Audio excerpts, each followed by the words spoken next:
Greetings, brethren of the Seventh-day Adventist, and a happy Sabbath. Today we want to look at the conditions needed for the church today to receive the second Pentecost.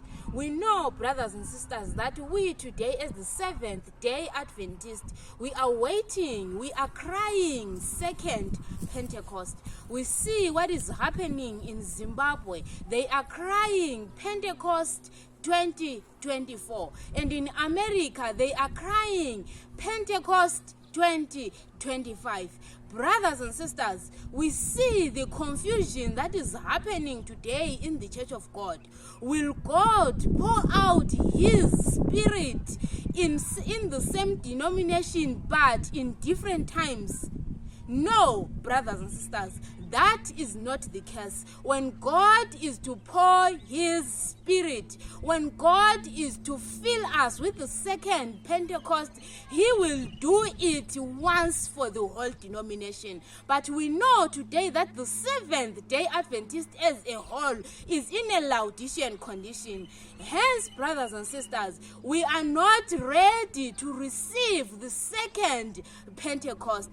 The thing that we need to be doing today, instead of crying second Pentecost, we need to sigh and cry for all the abominations that are happening in the Church of God today. We need to revive, we need to reform, the dress reform, the health reform, the message of Elijah, the present truth, which is calling the Seventh-day Adventist for revival and reformation. That is what we need to be doing, brothers and sisters, because the Lord will not fill the Seventh-day Adventist with the second Pentecost in her Laodicean condition. The church that is going to be filled with the second Pentecost, it is a pure church.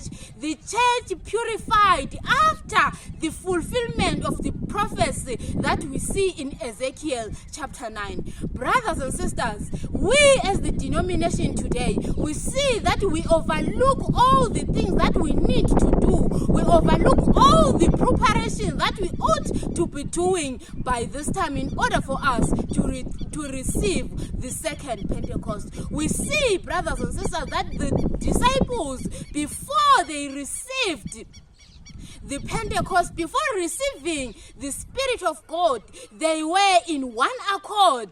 They put on their differences aside. We see, brothers and sisters, that today in the Seventh-day Adventist, there are a lot of differences.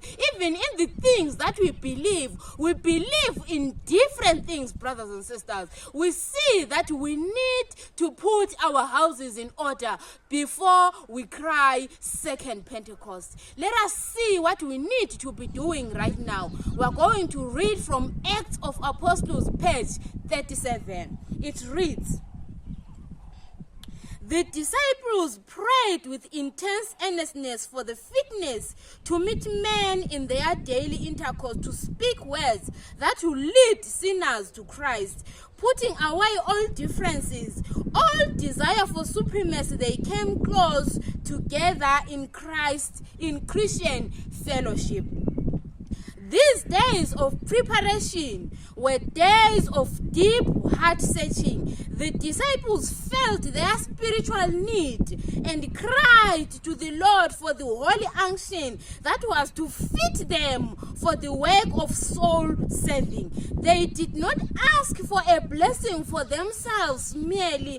They were weighted with the burden of the salvation of souls. They realized that the gospel was to be carried to the world, and they claimed the power that Christ had promised. Here, brothers and sisters, today we need to be preparing. Today we need to be reviving, to be reforming, so that we be part of the purified church that will receive the second Pentecost. Enjoy the rest of your Sabbath.